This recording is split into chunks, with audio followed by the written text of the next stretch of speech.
आणि विधानसभेचे वारे सध्या जोरदार वाहत आहेत. पाहूया त्या संदर्भातल्या टॉप 9 बातम्या. लोकसभेला पवार आणि ठाकरेंकडे पाहून नाही तर मोदींविरोधातील मतदान महाविकास आघाडीला.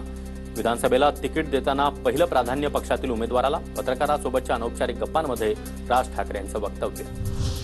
अंतरवली सराटीमध्ये काँग्रेसचे नेते पृथ्वीराज चव्हाण आणि मनोज जरांगे यांची भेट. विधानसभा निवडणुकीच्या पार्श्वभूमीवर चव्हाण आणि जरांगेंच्या भेटीला महत्त्व. राज ठाकरेंच्या उपस्थितीमध्ये चंद्रपूर जिल्ह्यातील मनसे पदाधिकाऱ्यांची बैठक. चंद्रपुरातील सर्वच विधानसभा मतदारसंघाची राज ठाकरे यांच्याकडून चाचपणी. संभाव्य मनसे उमेदवारांबाबत देखील चर्चा. चंद्रपुरात राज ठाकरेंची बैठक संपताच मनसेच्या 2 गटात तुंबळ हाणामारी. सचिन भोयर यांच्या उमेदवारीला विरोध.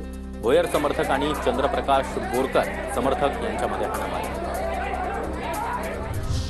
अजित पवारांच्या गुलाबी जॅकेटसोबतच आमदार दत्तामामा भरणे यांच्या गुलाबी शर्टची देखील इंदापुरात चर्चा.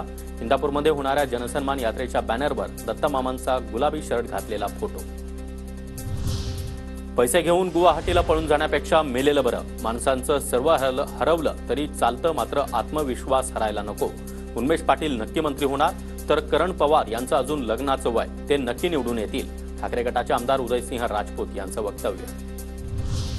काँग्रेस प्रदेश अध्यक्ष नाना पटोले, बाळासाहेब थोरात यांच्या उपस्थितीमध्ये धुळ्यामध्ये दोंडाईच्या शहरामध्ये शेतकरी मेळावा.